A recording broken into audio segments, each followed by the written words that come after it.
Hey, what's going on, guys? Aarava here, and welcome back to the Pitlane Podcast, episode number 77 today. We're going to discuss some Formula 1 news and preview the Bahrain Grand Prix. We're back with the usual hosts, myself, Aarav, Callum, and Tom. A little bit earlier in the week as well, you may notice, obviously due to the Easter weekend. I have to kind of account for some holidays, obviously, so we're going to upload this a little bit earlier. So we definitely probably might miss some news over the weekend. We usually jinx it. Every time we've done a podcast in the past, there's been like a huge breaking thing that's like dropped to the day after. Those of you who've listened for a while now will know that kind of little running gag joke almost in a way. We'd love to jinx ourselves like that, but we'll see. But before we get into it, a quick reminder, we've set up a Patreon page 2 episodes ago. So if you do have the means and you do want to support us directly, you can do with that. Obviously, we're also on audio only, iTunes and SoundCloud, links both below, but getting straight into the news, I think the biggest thing is kind of fallout from the Australian Grand Prix, really. And this is, I think, something that's going to move into the Bahrain Grand Prix weekend. And probably, I don't know, depending on how, if the FIA get involved, probably longer. And probably kind of technically also falls on how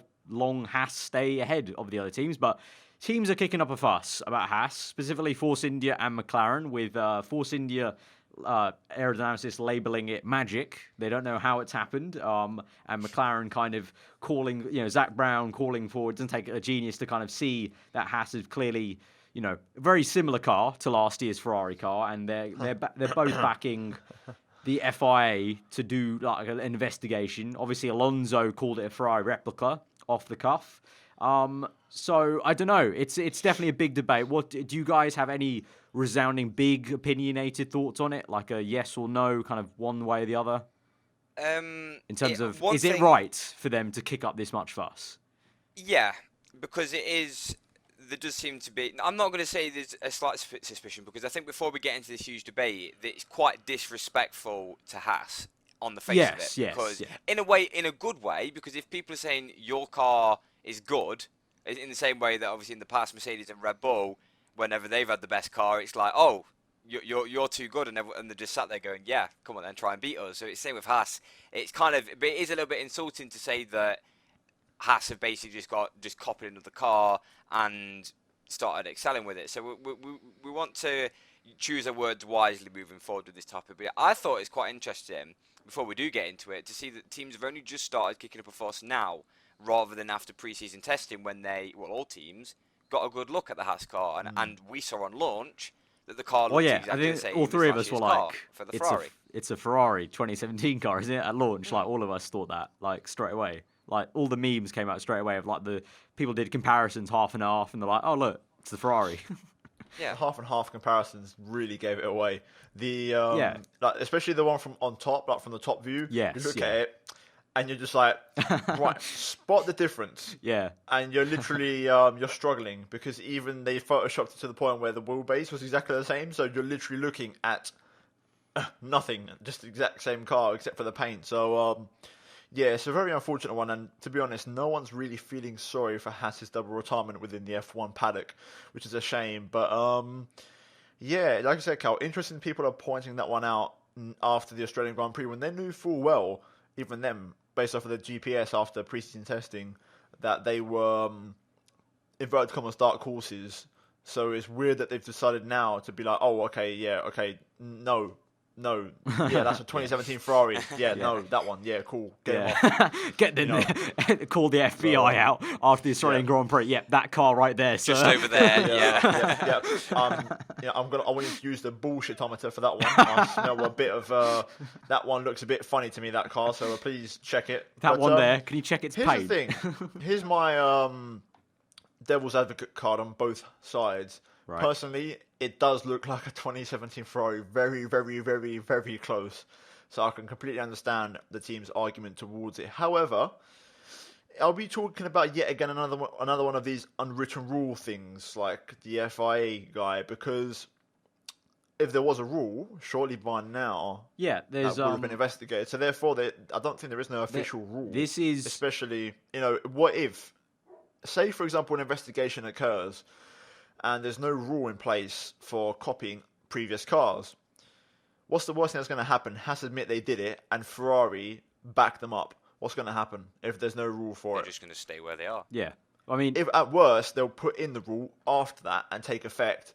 But even then, it's like, you can't tell Haas to undo the car they've got. It's not fair anyway. I mean, I don't know. This is a really touchy It's a beefy debate. one, isn't it? Because what's quite interesting as well is I don't know whether we're a bit unclear on the ruling because I feel like there is a slight. There bit is of no ruling in rule. place. There is no Is it rule. Not at all. Not because apparently I saw like- something about you're not allowed to have similar aero. You can't devices. share data.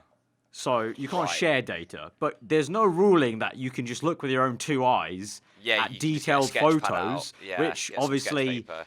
by this time everyone's got photos of last year's car because no one gives a crap about last year's car. So there's a million photos online. There's no rule to say you can't look at them and by eye try and recreate some shapes. And obviously then you have to do your own CFD testing, which they would have done. But there's no from what we've seen, it doesn't look like Haas is stepping on any toes in terms of actual solid rules. Like, in terms of the parts they buy everything that's within regulations, which is kind of what Force India have also kicked up a fuss about. Like, McLaren have just more been about them copying Ferrari. Force India have kind of gone with that. But obviously, for Force India, it kind of hits more at home because they're also cash-strapped.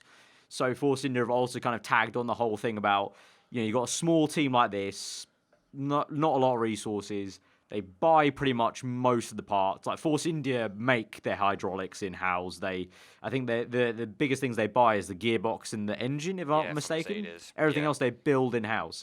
Whereas Haas literally, to the T, have bought the suspension off Ferrari, which is why, because Ferrari have increased their wheelbase this year, Haas were forced to do that as well. But there's no ruling Buy against the that. brakes. Yeah, there's no ruling against that. So in terms of that, they've not stepped on any See, rules. And That's why it's the interesting only because thing this FIA reminds me of. do Go anything on, about it. go on. No, I was just going to say it's because obviously if there was a huge issue here, you'd then turn to the FIA and say, well, why haven't the FIA noticed this? And obviously if there's no ruling in place, then the FIA do not have to say anything. But obviously then they can start investigating once teams start kicking up a fuss, which we see that loads anyway. The biggest one that comes to mind, can you remember Red Bull's flexi front wing 2010? Yeah. I think it was around Hungary where everyone was looking at that front wing going, hold on, it's supposed to be rigid and that thing's bending. And that's when the FIA started to investigate it, and it did come out legal. So the FIA are kind of second fiddle when it comes to this. They're never on the front foot when it comes to scrutineering. And obviously, when they do the scrutineering on Wednesday or Thursday, I believe it is, that's when obviously they see the dimensions. every team are wrong. tries to push it. Yeah, obviously like they're push always the going to be limits. pushing it. But as for it, it's interesting because It's not a straight I copy. think as we're well. all quite happy. We're all quite happy that Haas have managed to get where they are. I think there's Yeah. no one really. But then you do look at it from Force India's point of view, and I think McLaren, I think they're just kicking up a fuss because they thought they'd be the fourth best team, and I feel like they feel Haas is in front of them. But you can see why Force India are kicking up a fuss because they're in the exact same boat, probably a few more resources, yet they've been overtaken. Is this within the ethics of the sport, or I is think, it sort of cheating? This reminds me of the Spygate between McLaren and Ferrari in 08. That's the only time we've had sort of car parts / performance things shared and copied, but that wasn't punished due to the act of copying. It was punished by the breach of classified information. So there's literally been nothing on document to prove or to show that what they're doing is That's what wrong. Zach Brown said. And it's like, even if you can prove, which is another thing, if you can actually prove that they're copying, which is one thing in itself. Two, are they guilty of an unwritten or a rule that doesn't exist? So there's lots of elements here that really I mean, there is a ruling of factor in. you can't share data. You can't, you have to be your own entity constructor. Like Toro Rosso can't get help from Red Bull designing their aero. But technically, if you're sending car parts, you're just sending car parts. Yeah, The data would be the this is not the CFD readings. Yeah, this is not an issue about them buying the parts. That's all fine if that's just part of Force India's annoyance. But yeah, the aerodynamics, like you said, Tom, it's one thing just to find that they're copying, which I highly doubt because it's very, very hard to copy one-to-one without Yeah, that's literally impossible. Ferrari We breaking. see it all the time, don't we, with upgrades? Yeah, it's hard to copy one-for-one without Ferrari literally sending data, and that part is illegal. And I highly doubt Ferrari would bother trying to be caught in that. To put what do they gain? Yes, they gain a rear gunner. Then it's not really much of a rear gunner. They don't actually have much to gain for trying to break a rule that if they do get caught, they're going to get slammed on pretty hard. I mean, at the minute, it would make more sense if they it would make sense to me if they were doing something like for Sauber, for example, because obviously the Alfa Romeo backing Charles Leclerc being a young driver of theirs, and also it just seems like Sauber now are being positioned as a bit of a Ferrari feeder team, whereas Haas really, engine aside, they're still by themselves a little bit. There's still no correlation there, so it would make no sense to me anyway why they would affiliate themselves more with Haas than with Alfa Romeo. So plus, it's not the first time that they've been at the front. Like, we can't forget 2016. They had an incredible. I know they dropped off, but they had an incredible start to the season. And obviously, like Aarav, you've predicted you said that they might drop off throughout the season, and if they do drop off, even if they do have the Ferrari, let's say they do have this customer car that everyone's blowing up to say, Haas cannot upgrade that car at the rate of what Ferrari could last year. So they're always going to drop off anyway. So yes, they might be on the front foot at the start of the season, even though they're forgetting to put wheel nuts on the cars. You know, they've missed out on a huge amount of points there anyway. And it is interesting to say that everyone's shut on Haas to say what an awful weekend they had. But what's interesting for me is just for the current state of Formula One, by closing up the pack a little bit by selling customer cars, I don't know, is it going against anything, or should we see it more often? I was going to say, this goes into my next point very nicely. It's something I would like to see more of. I'll give you an example. So, in MotoGP, you have the factory teams, which in this case in F1 is the manufacturers, and you've got obviously the customer teams. In MotoGP, you have Yamaha, and at the moment, there's a feeder team called Tech 3. Tech 3 run the chassis of last year's Yamaha Works team bike, whereas obviously Yamaha get the new one. And that's how it works. Ducati have a feeder team called Pramac, so Pramac get last year's Ducati frame, and obviously Ducati Works run the new one. And same with Honda as well, I believe, with some of their feeder teams and the lower ones down the order. So another example this year, Tech 3 is splitting from Yamaha for next season, and they're signing with KTM, which recently came back into the sport. So I'm going to guess Tech 3 will get a year previous KTM chassis, and obviously KTM will get the new one. So it's a concept that does occur, for example, in MotoGP perfectly with every single bike on the grid.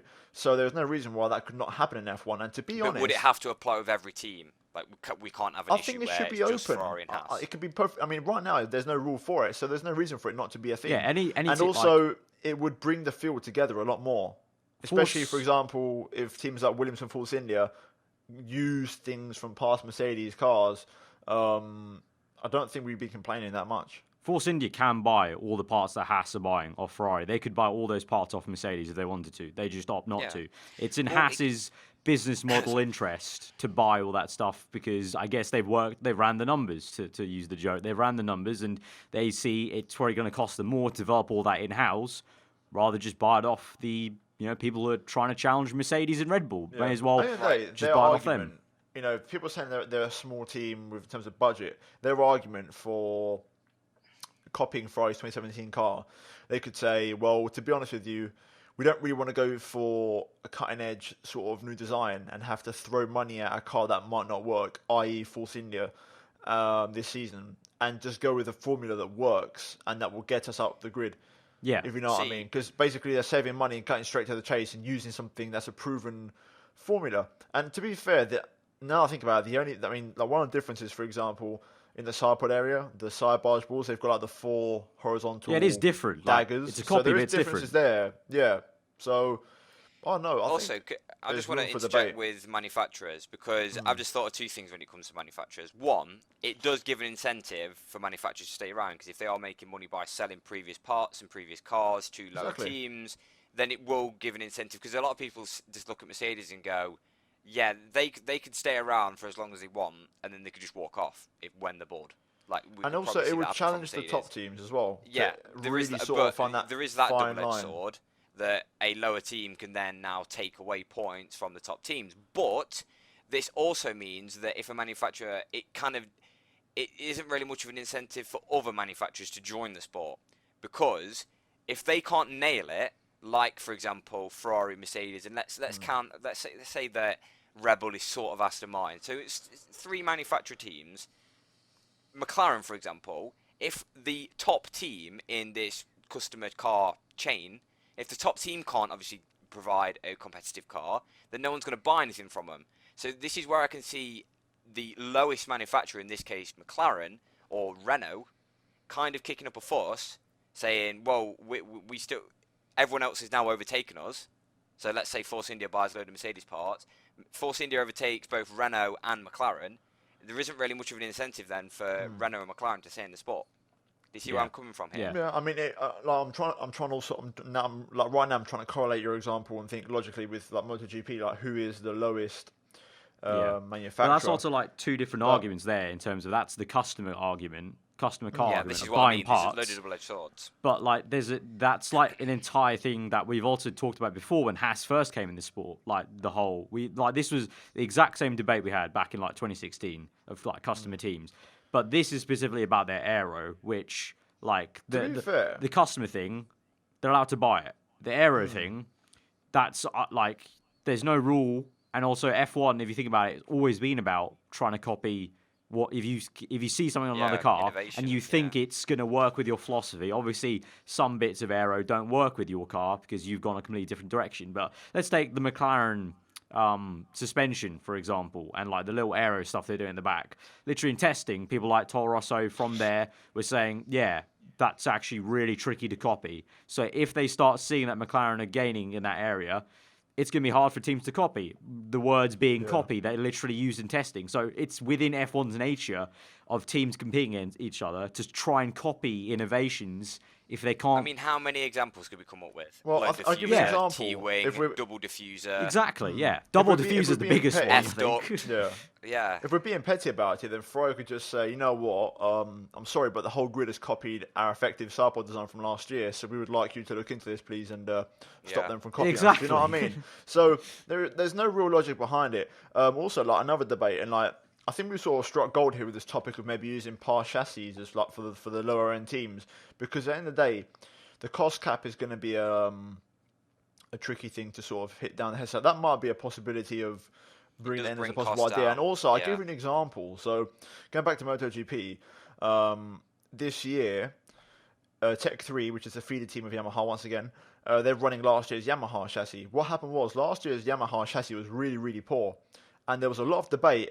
And they were actually testing the 2016 one for this season with the feeder team because that one might have actually been better. And to be fair, Valentino Rossi actually said the 2016 one was better.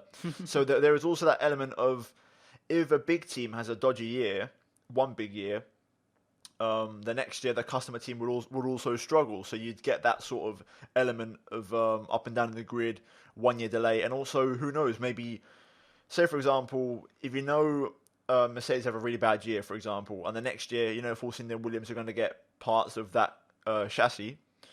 They might say, well, you know what, we don't really want that because that car was really poor, so we're going to try and draw up our own. So you can still have that sort of This is what I was thinking, yeah. Teams can...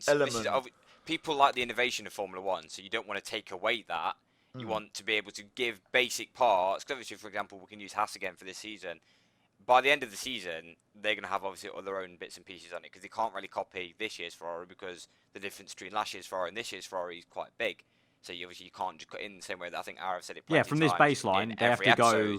You can't just take things from one car and put it on another. It's got to work into the philosophy of it. So beefy topic, to be fair, and I think overall, I'd like to see what people think. The more time progresses, the more, I mean, unless action gets taken, the more time progresses, the more clarity we'll get because. Obviously, we'll see what next year's Haas car looks like, and the year after that, if nothing's been cleared up since. And the similarities have been there since day one, because even things like the steering wheel was exactly the same as Ferrari's ever since the 2016 car. So there is definitely something there, but like I said, there's no rule, so can you really punish them? Yeah, what they're doing is well within the rules. Like, Force India could buy all the legal parts from Merc. They don't. But that's all a kind of separate argument. The error argument, well, Force India, you could have also just took your spy glasses out and started copying other teams. Because Haas, remember they said at the end of last year, I think we even mentioned this, like Japan, when we were talking about them, like they've really dropped off. And they said then that they felt they stopped development on the 2017 car too early. They could have maybe got more points.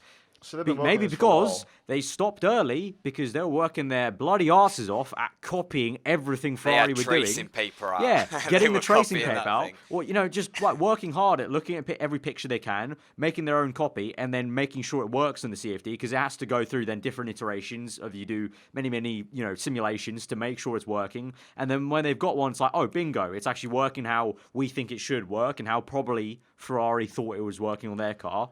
They're probably. I mean, That's the day, why lap they probably stopped time-wise, early. Yeah, I think lap time wise, they weren't as fast as Ferrari at Melbourne last year, even with the faster tyres. Exactly, yeah. So logic would dictate they try to copy the designs and did not get them obviously perfect. Well, no, it's just but like, they you got can't an ever get it improvement in 1-to-1. their pace. If it was a resprayed Ferrari, then you'd be able to see the lap Oh yeah, time. it'd be like last year. It's like Tom said, the whole time four. improved. You can say it looks like a Ferrari, but if you look really close, every single bit of that car is slightly different, especially the side pod area. You don't even need to look that close. It's got a 4 different prong thing compared to Ferrari's one slat. Vertical. It was like Yeah, a vertical. it was a last year. vertical. Haas And the is front wing horizontal, itself, so- little changes that are different and not going to be the exact same because it's impossible to copy it one for one unless they are doing something illegal in the rules. But I doubt they are. It's a And case also of... It's a you can't case of, like really- you said, it's the lowest independent teams getting, like, annoyed that they've just come along in 3 years and they're ahead of them. But it's kind of like they bought everything that's legal, and the only thing that they have to do themselves, they've just worked their bloody asses off at copying a good car from last year. Yeah, and this is where Haas should maybe just pat themselves on the back. There is just and nothing go, well wrong in done. that. There's nothing wrong Yeah. right now with the way the rules are written, even like sporting-wise. F1's always been like that. If there's nothing saying you can't go copy a good car. So You can't have all McLaren the time. complain and then they come up with the side pod area they've got compared to the teams they want to be racing, which is Mercedes, Ferrari, and Red Bull. So sometimes you've got to look in the mirror as well before you start throwing shade to other Yeah, places. exactly, But yeah. with that being said, I think we can should we probably move roll into on. tyres and then the predictions? Because Yeah. I feel like tyres are something that are quite interesting because all the headlines are all focusing on McLaren, but I think as a whole, the entire grid, you can clearly see the way they've gone. But basically, Bahrain Grand Prix, super soft and medium compound tyres. The big headline is McLaren have gone very aggressive. The only team with 9 sets of super softs, 3 sets of softs, and 1 medium tyre for both Alonso and Van Dorn. A lot of teams have also just rocked up with 1. Bottas, Stroll, Gasly, Magnussen. A lot of teams have gone with, majority have gone with 2, and then all of them have got more super softs than any other compounded tyre. Obviously, it kind of goes. They're all bringing the softest tyre, basically. A lot of them. Yeah. They're not planning on running the mediums. Maybe you have like a Gasly, maybe running that 1 medium in the race, like going for a cheeky 1 stop or something like that. I think a lot of them are probably looking at. I'm guessing It's got to be a 2, surely. it's probably a Gotta 2. It's probably a 2, but a very easy 2 stop. Super last year, wasn't it? super soft, or Because I maybe it think could be 2 super softs, but The nature of the track will suit the softer tyre, unlike Australia, where the soft was only used twice in better top 10. race. Yeah, but it was the better race tyre in terms compared to the super soft. I think the medium won't be the favourite tyre here at Bahrain. Oh yeah, no. But it kind of brings in like if it's going to be an easy 2 stop that every team can foresee, and they're all skewing to 1 favoured tyre or 2 out of the 3, isn't that the same kind of thing that we try to get rid of? Especially like in the extreme as Spain last year, where no one used the hards ever in that Yeah. race. Wasn't It's a Pirelli meant to shame. do something about this? Again, I feel like they've either not done a good enough job softening up the tyres, or yet again, like I've said, and I think Tom, you've kind of agreed with me on some tracks last year, that they just pick the wrong tyres to bring sometimes. You know what it is? I feel like we come out of Australia where we saw A 1 stop. obviously a one-stop strategy, which is obviously against what they wanted to do anyway. But on the positive note for Pirelli, the hardest compound was used Yes. because I think a lot of teams bought 4 sets of softs or 3 sets of softs, expecting to use it. So Yeah. we can say that strategy was kind of there was a bit of a variation there because a lot of people went from the softest compound to the hardest compound. Yeah. So, okay, 1 ticked box there, but they crossed all the boxes when it comes to variating stops because the majority, apart from Red Bull and a few 2 other cars, I believe, did the same strategy. And then you look at it and you think, well, it was all quite easy, all quite predictable. Plus, we only had one. I think this is what highlighted the whole virtual safety car thing last race, was the fact that there was only one pit stop to decide Obviously, the yeah, race, the virtual which, safety car if there did was a kind of two-stop help. strategy, then Hamilton would have maybe had another opportunity to try and get past, or Vettel or Raikkonen would have been ahead anyway. So that's obviously that's what we can conclude coming from Australia. But you go into Bahrain, and you do think that they have gone quite conservative. The problem is, I'm not really bothered on how many stops there are. I just want a bit more variation in strategy. Like I want to see a Mercedes, and both Mercedes maybe go on different strategies, or Mercedes and Ferrari go on different strategies to spice it up a little bit. Because at the minute we've just got a one-horse race on one strategy, no variation apart from, like you said, a Gasly down, or someone random like a Hartley just down the field. I just want a bit more variation in the same way that we had. I think 2016 we had a good bit of variation because I think we praised the 3-tyre rule a lot. But even before that, we saw at least a decent bit of variation because obviously you'd have inverted strategies. So instead of going soft, medium, soft, some people go soft, soft, medium, medium, soft, soft. Yeah. Well, But at the minute, it's just the exact same strategy. Even if you qualify outside the top 10, people are still starting on the softest compound. At this same To be circuit fair, is when that happened. I cast my mind back. In 2016, they did run the same tyres as now. So I remember that race at Grosjean, for example. He went super aggressive though. Yeah. He went super soft, that was the same tyres as now. And 2016 wasn't a particularly aggressive tyre wear. Just that 2017 was very conservative. So with that in mind, we might. I think we are going to get a similar sort of vibe where some teams could go aggressive, like i.e., McLaren especially. Hopefully. I think at least a 2-stop at least, and I think you might see a 3. I definitely think you. I think might we'll see a 3. 2, yeah. But I really hope it's not an easy 2 where it's like Callum said, like last race, it was kind of like, oh yeah, everyone's doing 1-stop, no doubt. Like, why would you do a 2-stop? That's just silly. So, the problem is as well is, let's say you have an issue on the first lap. This is where it does kind of screw up. Let's use Brandon Hartley, for example, who got a fatty flat spot, if anyone saw the onboard, into turn 1. And that's his race down the drain. And I know that obviously if it's a 2-stop strategy or a 3-stop strategy, well, you also had a puncher on lap 20. Yeah. To be fair, his race was shite anyway, but he just went down the drain. But what I mean is, even with a 2-stop or 3-stop, at least you've got a slight bit more opportunity to maybe try and catch up over just a 1-stop race where you know that you've got to take this set of tyres a certain distance, because otherwise you're just going to burn them out and you're going to have to stop an extra time than the rest of the field, so you're just going to lose even more time. So I think this is why we need more. And then, to be fair, one thing that did pop into my mind was, why did we just make all 3 tyres mandatory? But I feel like, again, that will just make the strategies identical. That's like artificially making it. Yeah. Like, plus, I don't like that. I don't like artificially forcing strategy. Forcing like a mandatory all 3 tyres. But it's like, okay, maybe Bahrain we'll definitely see probably a 2-stop, but it's kind of like, I hope it's not an easy one. But like moving forward to other circuits, I really just hope like place like Spain, where it used to be known just a couple of years ago as that track where there's going to be multiple stops because the tyre was so high. Last year it was a very bog standard 1-stop. Can you remember the game, the F1 2013 game? You'd have to do a 4-stop strategy around. Well, Spain. The race was a 4-stop. Alonso won it on a 4-stop. Yeah. Like I just feel like we need more of that. And it was it was that kind of like chase. I'm not a fan of that many stops personally. 3. I think 4's overboard. I think 3 is is a very nice amount, where it's kind of like you have that chase, cat and mouse game of like, I need to push now on the in-lap or the out-lap. Really push it. You have a car coming at the pit lane, it's close, you tangle, you continue fighting, or you string it out, you play the long game, you try something different. You have these variations with 3. If it's 2's kind of like, there's no bounce. It's kind of like 2's 2. Like, if you do 3, you're losing too much time. If you do 1, you're probably going to be too slow. And then 1-stop's even worse. It's just kind of like everyone's doing a 1. Yeah, there's no really deviation boring. from that. Yeah. It's quite So interesting you bring 4's that up, overboard, I think. Yeah, 4's overboard. 3 is the golden 3's, I number, think, the because golden number, really. If you try and go for a 2, then you might be struggling on tyre wear. If you go for a 4, you're going to be struggling with time. Yeah. So it is. You probably say the 3 is more the golden one in terms of comparing to 2.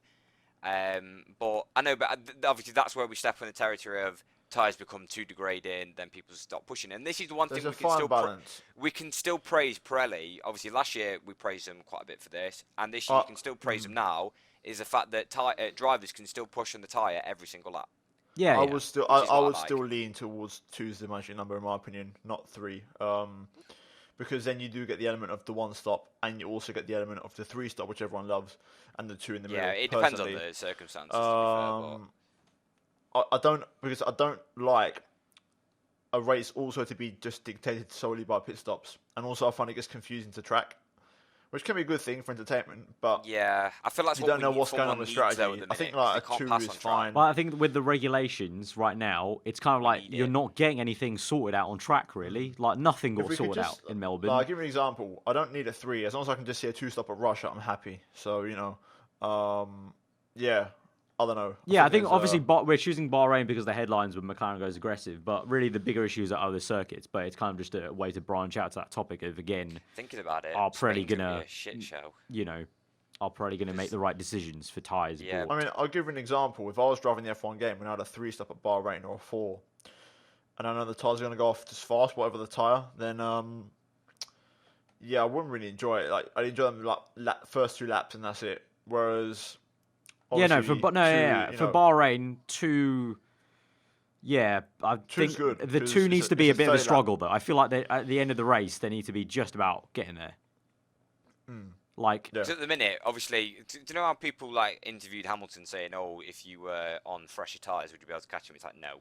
This feels like there's no difference in how much like degradation in terms of laps. Like you put an extra 10 more laps on the so I agree with the whole.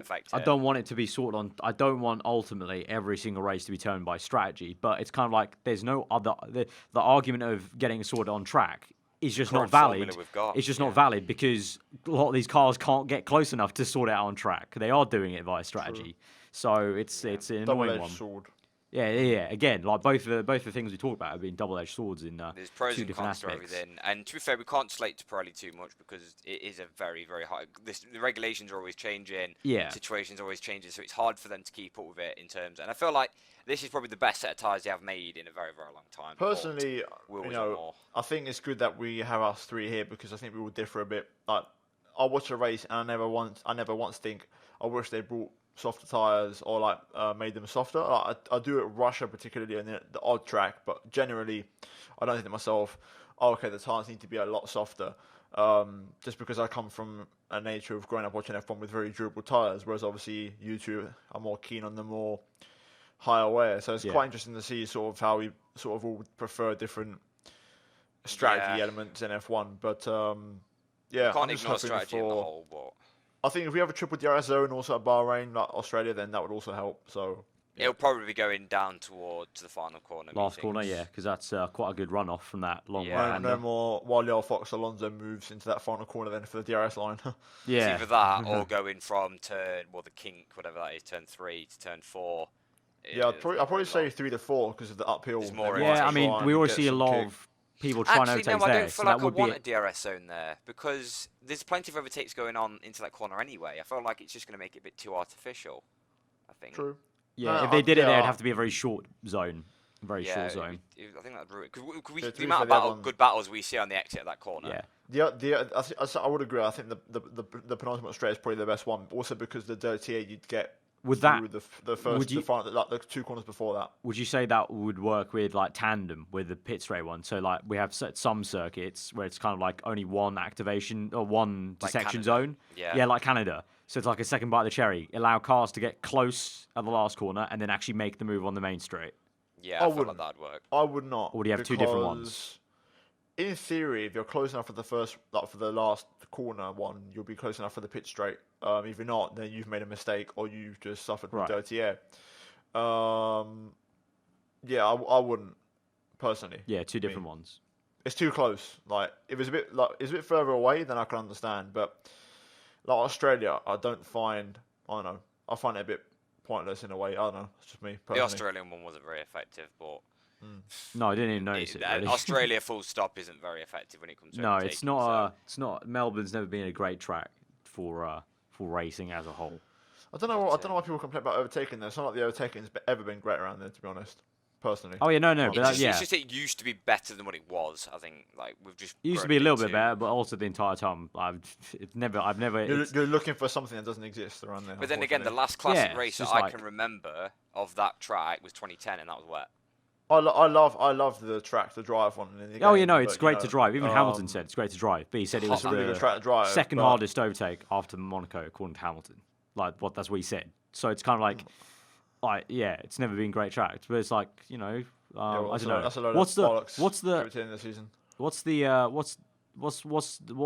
Adelaide saying? Is that still around? Like, is it like Adelaide is going to be It's a still being write-off. used, but I feel like that's not. is F1. it not in use anymore? That will never go back to F1. No, it's still Also being used because they use it for supercars. Yeah, Oh, right. But that's Yeah. never going to go back to F1 because also there is a corner there which, with F1's safety direction at the minute, they would Which not. one's that, Tom? Because I can It's- vaguely remember the. It's just a flat out right hander which is blind on entry, and on the left. I you've know got the one wall. you're If you- saying if because you- I've seen if lots you of go- replays of it. If you I go think I know. wide, if you get it wrong or the back You're end in the comes wall. round, you're going straight into it's the flat out right hander with the blind because of the wall on Yeah, I the inside. know You which can't one see the you're on corner. about. It's I like a can't- Baku I but can't worse. see- I can't see F1 going there just because of that corner alone, because they'd probably want to modify the track or something. So Yeah. and take away from its original, which is not. I mean, it's not entirely original on the track, but that is still one of the original corners, and that's not something that personally I'm a fan of. So, I can't really see that one happening, to be honest. I think Albert Park's to stay, but I think we can predict Bahrain to wrap it up. So predictions. How are we're we going thinking, with boys? pole position and then the top 5.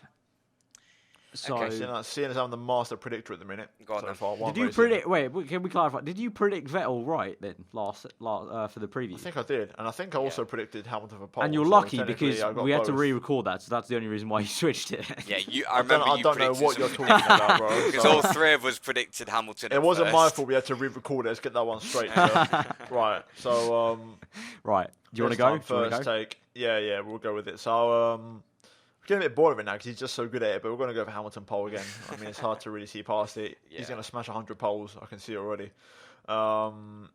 Race win, or should I just wait? Actually, no, I'll wait. You go. All right, polls. Yeah, let's qualifying. do polls. What I'll do is I'll do a top 3 if you want. I'll because just we've do got no- polls. Just do polls. Just do polls, Okay. and we'll do top 5. Pole position, Hamilton. Lewis Hamilton. Yeah. Yeah, Hamilton. Yeah. That was Yeah, pretty let's go. straightforward then. Yeah. That's why I saying top 3 because it's going to be unanimous across the board. Top 5 then. Top 5, I will say Lewis Hamilton. I'll say Sebastian Vettel. I'll go with that because I was encouraged, and they did better than I expected at Australia. And I think that's a track where also he won last year, so they have reason to be confident going into that race. I'll say Raikkonen third. He also impressed me. He fell off in the second part of the race, but I think I saw enough to think, okay, he's not as bad as I thought. Bottas fourth, and then Verstappen and Ricciardo. I know it's a top 6, but still, I just can't see. I know Red Bull going to be. It's all going to be very close, especially Red Bull and Ferrari. But just the nature of the circuit, That's what I'm thinking. Yeah. I just think power combined with aerodynamics. It's not like Ferrari are bad with the aero anyway. I know they say they're a little bit worse than obviously Red Bull and Mercedes, but I just think the nature of the circuit and also combined with the power output. Plenty of straight lines. Yeah, I think Ferrari might just edge it, but it'll be very close. All right. Okay, I'm going to say Kimi Raikkonen to win. I'm going to Jesus go Christ. out there. Wow. I've put a lot of faith after 2 in a Australia. row for Kimi. I think you he- predicted Kimi on Australia, didn't you? No, I think I predicted. Off a pole. Oh, No, I predicted Ricardo All right, yeah. pole fair, and then fair. Hamilton win. Yeah. Yeah, I say Kimi win Right. just because of his pace. Then I go Hamilton second, Vettel third. Then we'll say a Ricardo fourth and a Bottas fifth. Imagine the scenes if Kimi actually won. I'd I'm almost hello. like to see it. I would like to see it. gonna I'd go. like to see it just win one more time. I'm To gonna be fair, it'd go. be typical with Rose Water again, wouldn't it? Oh yeah, the place that Kimi wins doesn't have Literally alcohol. I'm gonna go Hamilton. We're gonna say Raikkonen, Boring. Ricardo. F1's debatably boring, Tom. Right now with Merck. Hamilton, Raikkonen, Ricardo, Vettel, and then Grosjean. Ooh. I say That's Verstappen not as bad. a. That's not a bad I shout. say Verstappen as a failure again. Is that an asterisk of And Bottas? if Haas What keep happens to their wheel Bottas? nuts on? Bottas, he has another bad. He has another bad. bad. I'm He doing it on my crashes screen. You can't even see it on my webcam, but he is a bad. He is a a bad. bad. Right. Yeah, That's a throwback. it's a bad. All right then. All right. Yeah. Well, we'll We'll see. see how we go then. We'll see. The Bahrain Grand Prix is, free practice will be 1 week away. Obviously, we're posting this on a Friday, if I get this correct. So, yeah, I guess we'll see you guys then in 9 days' time on the Monday after the Sunday for the review and kind of unpacking all that. Hopefully, it is a good one. I mean, Australia wasn't bad, but hopefully we get a bit more fire and a bit more on track. Hopefully no controversial VSC overtake or something like that. Could you imagine if it happens 2 races? I would laugh so hard, man. You're like, oh, and then the bit happens to Vettel. Yeah, this right, time. oh, it's happened again. This is where we'll see Hamilton fans and Vettel fans unite as it fucks over Vettel. Hamilton goes on to win, and everyone just starts hating the FIA. Oh yeah, love it. Yeah, love it. No. Our respective timelines, because I feel like the people we follow are more Hamilton fans than Vettel fans. So our timeline will be rejoicing of justice has been served. I don't follow many Vettel fans, to be fair. I don't know of them. I know there's a few. I see them retweeted onto there. my timeline, but I don't follow a lot of them. Just because our circle of friends groups and journalists and stuff, mostly Hamilton fans. They're all obviously all the journalists are British, so they're always going to focus on what Hamilton's doing. So I will make one comment about being a fan. I think after Australia, I've never been more glad. And it's happened on many occasions. I'm going to fully agree with you before you even finish the sentence. I genuinely agree.